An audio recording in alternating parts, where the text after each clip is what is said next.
They dared to throw their insults in the house of God before their king. They think I will bow, that I will tremble before their shouts. I won't bow to cowards Selamat with datang, hari ini kita akan membahas sebuah figur dari sumber yang Anda bagikan. Seorang penguasa yang namanya mungkin jarang terdengar ya. Betul. Tapi kisahnya ini campuran gila antara penaklukan, intrik istana, dan perang saudara yang luar biasa brutal.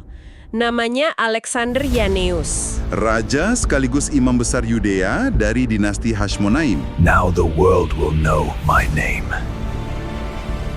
Dan misi kita kali ini adalah membongkar pemerintahannya yang berlangsung dari tahun 103 hingga 76 sebelum Masehi. Ini bukan sekedar cerita sejarah kuno ya. Bukan, ini studi kasus ekstrim tentang apa yang terjadi ketika kekuasaan politik dan otoritas agama menyatu dalam satu orang yang ambisius dan kejam.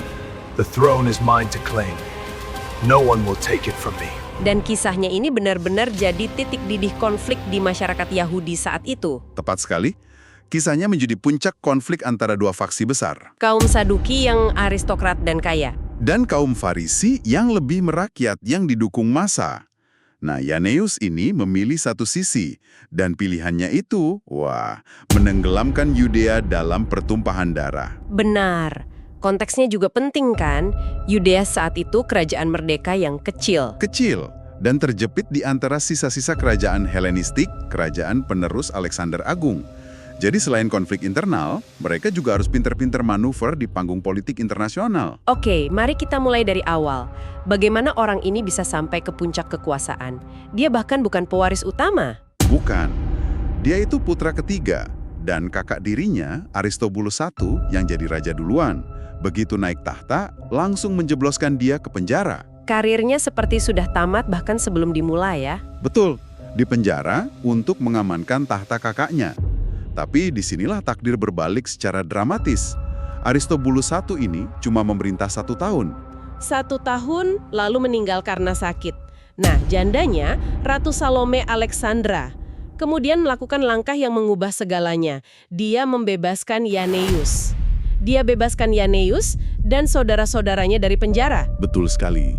Tunggu dulu, ini agak aneh. Kenapa Ratu Salome yang katanya dari keluarga Farisi mau membebaskan lalu menikahi Yaneus? Padahal Yaneus ini kan pendukung berat kaum Saduki. Musuh bebuyutan kaum Farisi. Iya, apa ini murni kewajiban hukum atau ada strategi politik yang lebih dalam? Pertanyaan yang bagus sekali, dan jawabannya mungkin keduanya. Menurut hukum Yahudi waktu itu, ada kewajiban bagi seorang pria untuk menikahi janda saudaranya yang meninggal tanpa anak. Oh, perkawinan Levirat itu ya? Iya, disebut Yibum. Jadi ada dasar hukumnya. Tapi Anda benar, ini jelas juga langkah politik. Dengan menikahi Yaneus, Salome Alexandra yang 13 tahun lebih tua, memastikan posisinya tetap jadi ratu. Ah, masuk akal. Mungkin dia pikir dia bisa mengendalikan suami yang lebih muda. Bisa jadi. Sebuah pertarungan yang sangat besar. Jadi pernikahan ini jelas bukan cuma soal pribadi. Ini langkah politik yang langsung bikin suasana di istana jadi panas. Betul. Ibaratnya, sejak hari pertama, mereka sudah menyimpan bibit-bibit konflik. I chose the Sadducees, not for faith, but for power. Yaneus pro-Saduki, Salome pro-Farisi. Dan konflik ini diperparah oleh satu hal krusial. Apa itu? Yaneus, seperti ayahnya, juga mengambil jabatan sebagai imam besar. Nah, ini dia. Bagi kaum Farisi, ini pelanggaran besar. Mereka percaya tahta kerajaan dan jubah keimaman itu harus dipisah. Menggabungkannya dianggap arogansi dan penyalahgunaan kekuasaan. Tepat. Dan mereka punya amunisi lain untuk menyerang dia. Gosip itu ya? Iya, gosip bahwa ibunya pernah ditawan dan dinodai, yang menurut mereka membuat Yaneus tidak layak melayani di bait suci. How can he claim the priesthood? His own mother was captured by enemies.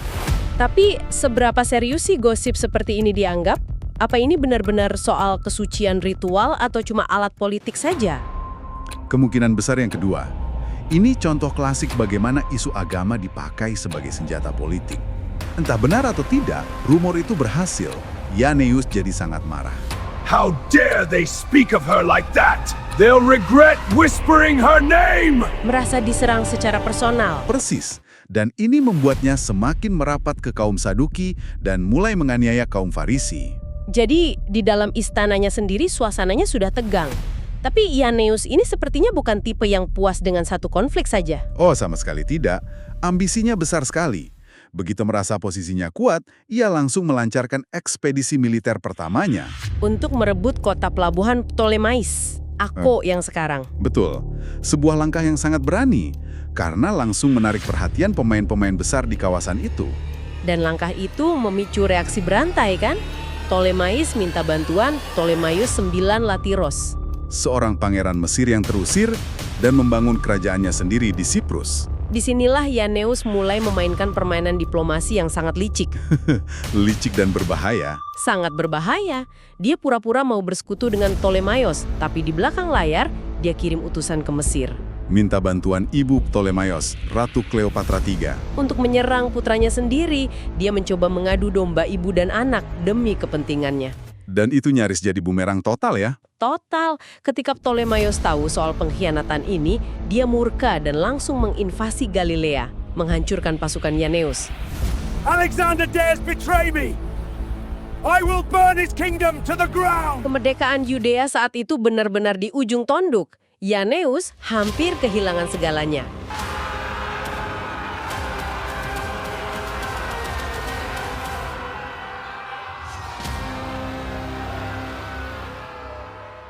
Dia selamat berkat intervensi Mesir. Kleopatra III didesak oleh dua jenderalnya yang berdarah Yahudi, akhirnya memutuskan turun tangan. Pertimbangannya murni geopolitik. Murni, membiarkan putranya jadi terlalu kuat di depan pintu Mesir adalah ancaman bagi tahtanya sendiri. Jadi pasukan Mesir datang, mengusir Ptolemeus kembali ke Siprus. Dan Yaneus pun selamat. Tapi bukannya belajar untuk lebih hati-hati, dia malah jadi semakin agresif. Betul sekali. Seolah-olah lolos dari maut itu memberinya kepercayaan diri yang tak terbatas. Dia melanjutkan penaklukannya dengan brutal, Dia merebut kota-kota di seberang sungai Yordan. lalu menyapu bersih kota-kota pesisir Helenistik seperti Rafia dan Antedon. Puncaknya adalah penaklukan Gaza pada tahun 96 SM. As of if Gaza controls the sea, they control Judea's breath. No kingdom survives with its throat in another man's hand. Setelah pengepungan yang sangat lama, kemenangan di Gaza ini sepertinya sangat penting. Bukan cuma soal wilayah kan? Bukan. Ini soal ekonomi. Ini pola yang sering kita lihat dalam sejarah kan? Penguasa yang tadinya berjuang demi idealisme agama, begitu berkuasa, fokusnya langsung ke hal paling duniawi. Mengontrol ekonomi. Tepat. Dengan merebut Gaza, Yaneos Sanius secara efektif memotong akses kerajaan Nabat ke Laut Mediterania. Dia sekarang mengendalikan jalur perdagangan rempah-rempah terkaya di dunia kuno. Ini soal uang dan kekuasaan. Kemenangan besar di luar negeri seringkali diharapkan bisa meredakan ketegangan di dalam negeri.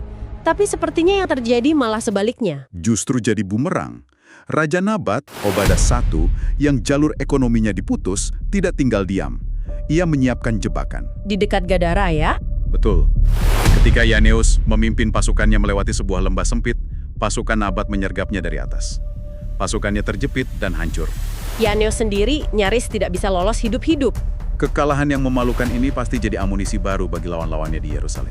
Tentu, mereka bisa bilang, lihat, raja kita ini tidak terkalahkan. Dia membawa bencana. Persis. Oposisi yang dipimpin kaum Farisi melihat ini sebagai kesempatan emas. Janaeus' power was just an illusion. What was he thinking, attacking like that? He thought he was a king, but look at him now, just trapped in defeat. And he believed we were the ones who'd fall, who's laughing now? Dan momen ledakannya terjadi di panggung yang paling sakral. Di bait suci selama Hari Raya Pondok Daun. Benar. Sebagai imam besar, Yaneus sedang memimpin upacara persembahan air. Tapi alih-alih menuangkannya ke atas mezbah sesuai ritual, Dia menuangkannya di kakinya sendiri. betul, sebuah penghinaan yang luar biasa di depan semua orang. Wow, itu penghinaan di level yang berbeda. Dilakukan oleh imam besar di tempat paling suci di hari raya. Ini seperti sengaja menyulut api. Imam besar dilempari buah oleh jemaatnya sendiri saat memimpin ibadah. Reaksi Yaneus pasti tidak baik. Mengingat karakternya, saya duga ini tidak berakhir dengan damai. Tidak sama sekali. Reaksinya brutal dan tidak proporsional. Dia memerintahkan tentara bayarannya, yang bukan orang Yahudi, untuk menyerang kerumunan di halaman Bait Suci. I won't bow to cowards with fruit! Bring them before me immediately! Dan hari itu, lebih dari 6.000 orang dibantai. Di tempat yang seharusnya paling aman dan suci. Tidak cukup sampai di situ.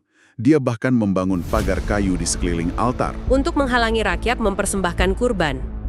Dia secara efektif memutus akses spiritual rakyatnya. 6.000 orang dibantai di halaman Bait Suci. Ini bukan lagi sekedar tindakan keras seorang raja. Ini penistaan, Dara. 6 tahun lamanya. Dan para pemberontak sampai melakukan hal yang tak terpikirkan. We cannot let Jannaeus continue to rule with such impunity. Demetrius III may be our only hope to rid ourselves of this tyrant. If he aligns with us, we can crush Jannaeus once and for all. Mereka meminta bantuan dari kekuatan asing, Raja Seleukia, Demetrius III, untuk menyerbu negeri mereka sendiri. Ini menunjukkan betapa dalamnya kebencian mereka. Mereka lebih memilih mengundang penjajah daripada hidup di bawah tirani Jannaeus. Finally, Judea is mine.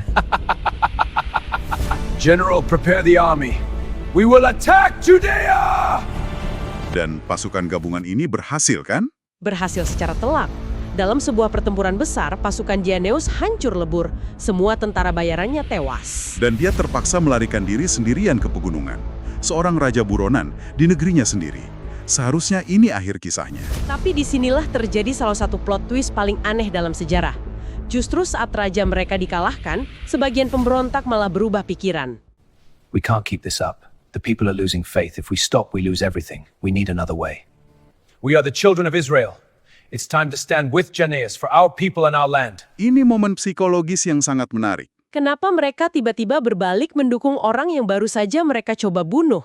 Sekitar 6.000 pemberontak Yahudi ketika melihat raja mereka yang Yahudi melarikan diri dan tentara asing Suria berjaya di tanah mereka. Nasionalisme mereka bangkit. Tiba-tiba bangkit.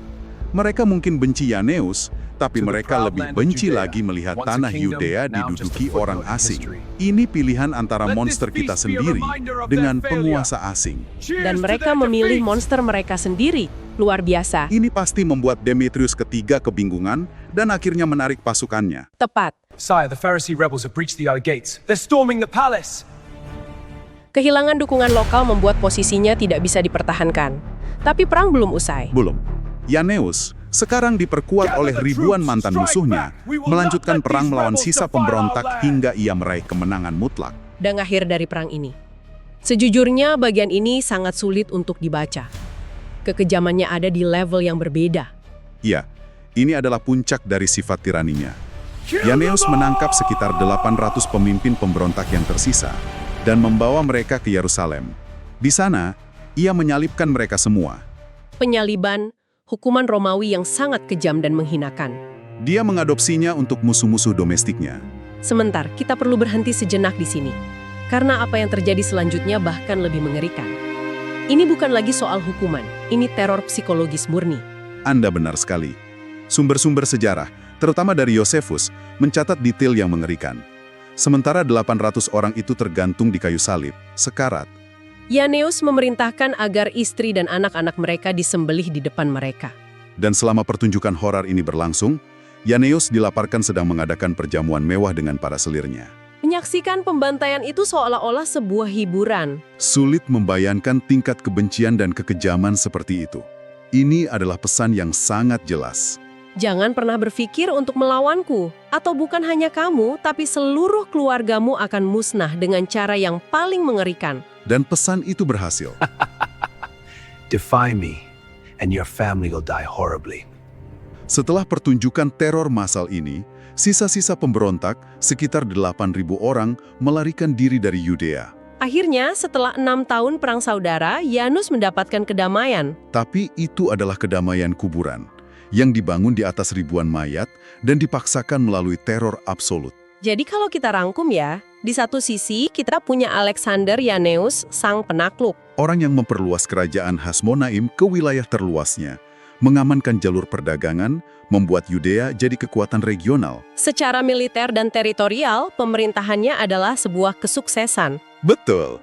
Jenderal yang cakap, politisi yang licik.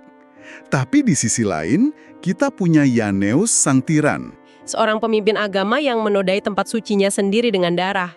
seorang raja yang membantai rakyatnya dalam skala massal, seorang manusia yang kekejamannya sulit ditandingi. Dia benar-benar contoh paling ekstrim dari bahaya penyatuan kekuasaan politik dan agama.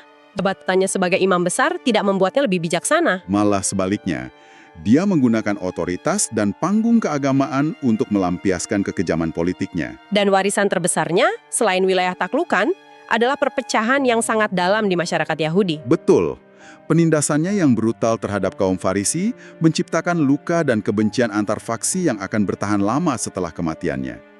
Dan pada akhirnya, ya, itu melemahkan kerajaan dari dalam. Dan ini satu pemikiran terakhir untuk Anda. Sumber kita menyebutkan bahwa setelah Yaneus meninggal, istrinya, Salome Alexandra, yang mengambil alih tahta. Benar, mengingat latar belakang Salome yang Farisi, dan mengingat suaminya menyalibkan 800 tokoh Farisi sambil berpesta, coba bayangkan, suasana politik seperti apa yang ia warisi.